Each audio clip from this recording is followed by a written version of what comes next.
Today we're going to go over the 4 ways that you burn calories. We can break this down into what's called total daily energy expenditure, or for short TDEE. Our first one is our basal metabolic rate, or our BMR. Our basal metabolic rate is the amount of calories we burn at rest, so the amount of calories we burn doing nothing, and it's just our body's everyday, day-to-day functions. Best way I like to think about this is if you were in a coma, this is the amount of calories you would burn per day. Roughly, it's about 60% of our total daily energy expenditure. Next up, we've got TEF, which is the thermic effect of food. This is the amount of calories we burn when digesting food. This roughly is somewhere between 5 to 10%, and we can increase it by making sure we have a high protein diet. Next up, we've got NEAT. This stands for non-exercise activity thermogenesis. Pretty much our non-planned exercise. So this could be any kind of fidgeting, movement, walking around.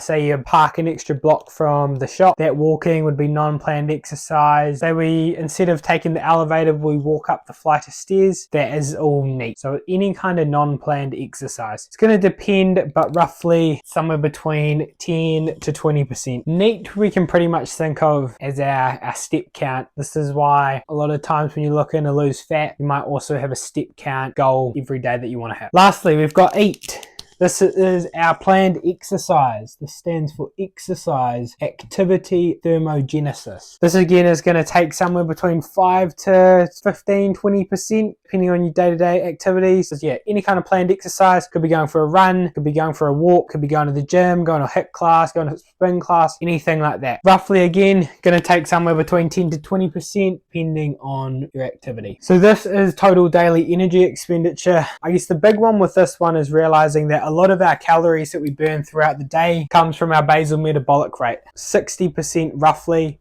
comes from that. So this pretty much tells us that we must control our calories. We can definitely use these two to help and aid in that fat loss, but if we're not nailing our calories, no point really worrying about these. And we can also influence this one a little bit by making sure we have a high protein diet. Yeah, this is total daily energy expenditure, which is just the 4 ways that we burn calories throughout the day.